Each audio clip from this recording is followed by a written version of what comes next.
श्री हरिवंश महाराज जी, कोटि कोटि नमन। महाराज जी, भगवान की भक्ति करते हैं तो बहुत ही अच्छे भाव प्रकट होते हैं और आंखों से आंसू भी आने लगते हैं, मन बहुत रोता है। भक्ति करते करते सभी बुरी आदतें छूट गई, जैसे मदिरा, सिगरेट, अंडा सब छूट गया, पर इस शरीर से वासना खत्म नहीं हो रही, जिससे बहुत मुझे कष्ट होता है और भक्ति में बाधा आती है। ये बहुत ऊंचे तक जाती है। जो काम वासना है ना, ये छोटी मोटी हस्ती नहीं है, बहुत बड़ा शत्रु है। ये बहुत ऊंचाई तक रहता है, बहुत वर्षों तक रहता है। जब तक भगवान का साक्षात्कार ना हो जाए तब तक ये रहता है। मतलब बहुत अच्छी साधना 20-50 वर्ष होने पर भी ये नष्ट नहीं होता, सूक्ष्म रहता है तरंग की तरह। पर भगवान का दर्शन होते ही ये खत्म हो जाता है। जब तक दर्शन नहीं होता तब तक विश्वास न करे, चाहे 20 वर्ष का ब्रह्मचारी हो, 50 वर्ष से संयम से चलाओ, ये भ्रष्ट कर देगा। ये काम बहुत बड़ा शत्रु है और ये भगवत बल से संपन्न है, साधारण नहीं है। भगवान श्री कृष्ण के पुत्र के रूप में जन्मा है। प्रद्युम्न जी कामावतार है ना, तो हाँ, तो भगवत स्वरूप है। ये काम तब तक रहता है, बस सावधान रहना इससे। ये कोई छोटी मोटी हस्ती नहीं कि साल 2 साल भक्ति करो और ये भाग जाएगा। ले पास ही रहेगा आपके, और जब तक भगवत साक्षात्कार नहीं होगा तब तक ये बना रहेगा। इसलिए डरना नहीं, ये आपको भ्रष्ट नहीं करेगा, ये आपको सहयोग करेगा। ये डरा डरा के आपको भगवान की शरण में पहुंचाएगा। जैसे छोटा बच्चा घर के बाहर खेल रहा हो पर कोई भय आ जाए तो माँ की तरफ दौड़ता है ना, ऐसे भक्त का एक आश्रय तो भगवान रहते हैं। जब कामादि विकार सताएं तो भगवान को पुकारो, हे प्रभु हमारी रक्षा करो। और जहां तक हो सके शास्त्र आज्ञा में रहोगे तो कभी भ्रष्ट नहीं होगे। जैसे किसी माता बहन का किसी भी तरह से एकांत में जिससे हमारा भाव बिगड़ चुका है उससे, या जिससे भाव हमारा बिगड़ सकता है, ऐसे चांस न दिए जाए, फिर भगवान रक्षा नहीं करेंगे। ये भी बात ध्यान रखना। जैसे हमारा जिससे भाव बिगड़ चुका है, हमारा संबंध पहले गलत रहा है और उससे हमारा एकांतिक मिलन हो जाए तो हमारा गलत क्रिया हो जाएगी। या हमें लगता है कि इससे भाव संबंध बिगड़ सकता है तो अपने आप कड़ुआ स्वभाव रखकर दूरी हटाओ, दूरी बनाओ।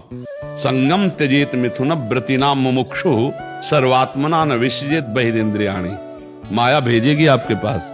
जब कोई भगवत प्राप्ति का लक्ष्य करेगा, चाहे स्त्री हो या पुरुष, माया इन्हीं दोषों के द्वारा उसे भ्रष्ट करने के लिए उसकी व्यवस्था पुष्ट करती है। लाखों में कोई एक ऐसा जो ये बात कि मुझे परमानंद प्रभु चाहिए, ना कि अब भोग, बहुत भोग लिया और बहुत देखा, ऐ मन अब नहीं गलत करेंगे, ऐसे जीता जाता है। तो धीरे धीरे धीरे धीरे संयोग न बनने पावे, क्रिया न बनने पावे। अब मान लो आप गृहस्थ में हो, पत्नी ही होगी, धर्म पूर्वक पत्नी से यदि सहवास करो तो पाप नहीं माना जाएगा। कभी ऐसी विकलता है, आप नहीं सह पा रहे तो भगवान को नमस्कार करके धर्म पूर्वक, गृहस्थ में हो लेकिन पराई माता बहन का अवसर भी आवे तो भी ये बस ये कि आप हम प्राण त्याग सकते लेकिन हम गलत आचरण नहीं कर सकते। बहुत बार प्रभु ऐसा हुआ, पर मुझे ऐसा अंदर से आवाज आया, नहीं भगवान परीक्षा ले रहा है। हाँ, यही बात रखना चाहिए। यही बात अलग अलग तरह से लालच दे रहा है कि ये करेगा या नहीं करेगा, देखता हूँ मैं। तो उस समय भगवान की यही बात अगर दिमाग में रखोगे कि मेरी परीक्षा हो रही तो आप पास हो जाओगे, फेल नहीं होगे। अगर आपने ये सोचा कि यार बढ़िया जुगाड़ बन गया है, खान पान व्यवस्था, जो भी भोग सामग्री, भगवान तो मिल ही जाएंगे, चलो इसे भोग लेते, बस फिर गया, फिर मिट्टिया मिट हो। फिर बाद में जानते हो क्या ग्लानि कराएगा यही मन, यार अब तो भ्रष्ट ही हो गया, अब तो भगवान तो मिलना है नहीं, तो यार जितना है फिर मौज लो, मस्ती लो, ऐसे मन सिखाता है। बड़ी मुश्किल से मिले हैं। हाँ, अब नहीं, आंखें खुल गई अब। हाँ, ये बहुत धन्यवाद है, आप अच्छे मार्ग, सभी चीजें छूट गई धीरे धीरे करके। ये रह गई थी, 8-10 महीना हो गया है। बहुत भगवान से विनती करता हूँ, प्रार्थना करता हूँ, चले जाए चले जाए चले जाए।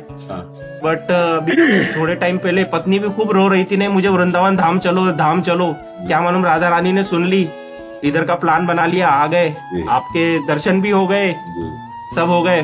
बस ये बात ध्यान रखना कि इस मार्ग में चलने वाले को गिराने के लिए माया प्रश्न रखती है सामने। छमाही सालाना स्कूल में भी प्रश्न होते हैं, तो कभी भी हो सकता है अपना। तो ये ध्यान रखना, धर्म पूर्वक चलना, अब गलत मत चलना। अब लो नशानी, अब ना, अब तक जो हुआ नहीं, अब समझ में आता है धीरे धीरे धीरे धीरे। नहीं, और सत्संग रोज सुनते रहना और नाम जप करते रहना।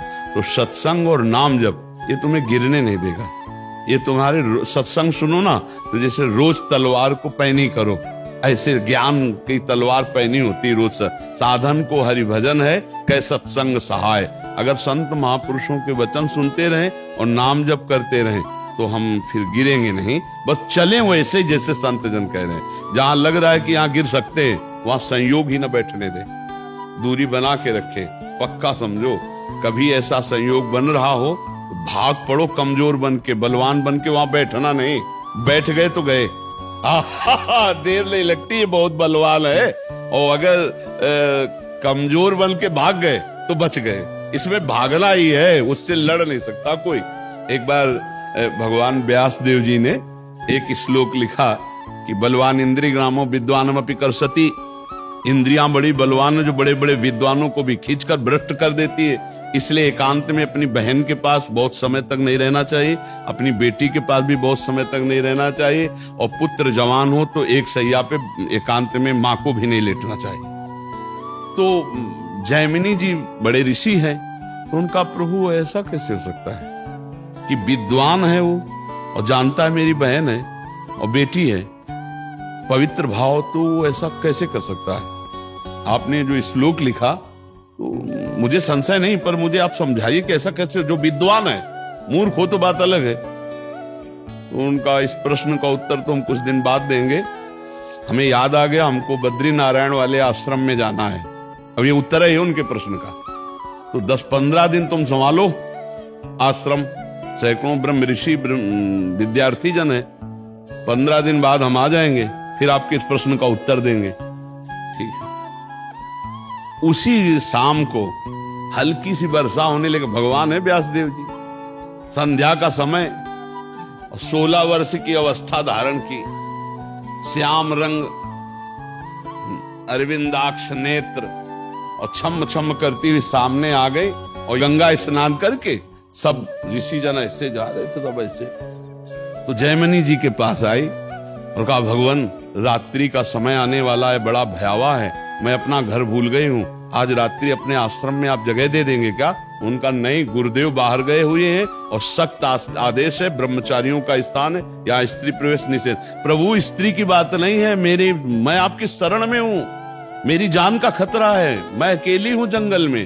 और शरणागत के लिए तुम्हारे गुरुजी ने समझाया कि शरणागत की रक्षा करनी चाहिए। अब गुरुजी हैं, उनको कौन काट सकता है।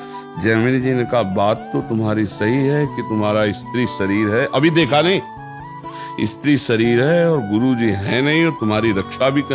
अच्छा, ऐसा कर सकते हैं कि हम अपने आश्रम में एक झोपड़ी खप रहला था, उसमें अलग आपको दे देंगे, दरवाजा लगा, आप बंद कर, मैं भी कहूं तो दरवाजा रात्रि में मत खोलना, सुबह निकल जाना। तो उनका, जैसी आपकी आज्ञा, मेरी रक्षा हो जाएगी, चलो दूर चलो। और वो कुटिया है, जाओ दरवाजा अंदर बंद कर लो जाकर, यहां सब ब्रह्मचारी रहे। अब जाके जो संध्या वंदन करके ध्यानस्थ हुए, फिर दिमाग में आया कि हमने पूछा नहीं कि तुम रात्रि में अकेले कैसे फंस गई, आखिरकार हो कौन, कहां से आई हो, तुम्हारा ब्याह हुआ है कि नहीं हुआ है।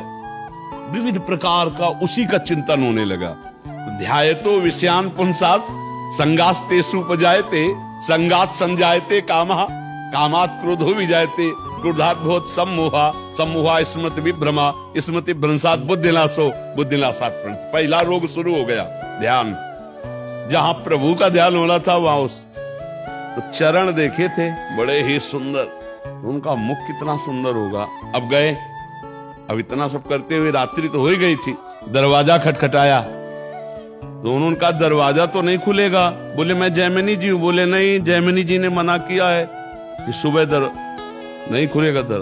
तो खपरा हिलाए थे, कोई लिंटर तो था ले खपरा हटाए, बांस हटाए, कूद गए। देखा तो वो सुंदर रूप, क्योंकि भगवान ने धारण किया था, श्याम रंग छटा छा रही थी एकदम, इंद्रनीलमणि कांति, नौ यौवन अवस्था, देख के मुग्ध हो गए। अब सब पूछना भूल गए कि तुम कहां से आई हो, क्या कुछ नहीं पूछा, तुम्हारा ब्याह हुआ है नहीं, तो तुम ब्याह कर सकती हो। हाँ, हमसे कर सकती हो? बोले आप जैसा ऋषि मिले तो फिर क्या कहना, ब्याह तो कर ही लेगी। तो उनका फिर ब्याह कर लो हमसे। तो उनका शर्त है, जहां आप स्नान करने गए थे वहां काली जी का मंदिर है, वहां तक अपना मुंह काला करो, हमें पीठ में बैठा लो और वहां तक ले चलो, फिर वो आम जयमाला डाल देंगी तुम्हारे। तो सोचा अंधेरे का मामला है। बोले ठीक है। काम कितना प्रबल होता है, मुंह काला किया, पीठ में बैठा ला, घुटने के बल चले। जब वहां पहुंचे तो 2 थप्पड़ मारे। तब उन्होंने देखा तो भगवान व्यास देव जी ने कहा श्लोक गलत है कि सही? बोले गुरुदेव सही है, क्योंकि इतने बड़े विद्वान जैमिनी ऋषि, तो बोले तुम्हारे लिए तो संपूर्ण जगत जननी के भाव में देखो या बेटी के भाव में देखो या बहन के भाव में देखो, तुम्हारा भाव क्यों बदल गया? इस श्लोक में लिखा है कि गलत है कि? बोले गुरुदेव पक्का सही, अब कभी जुड़ रहा। तो ये बात है कि बड़े बड़े विद्वानों की बुद्धि एकांत में संयोग प्राप्त करने के लिए भ्रष्ट हो जाती है, इसलिए बचना चाहिए, शास्त्र आज्ञा से चलना चाहिए।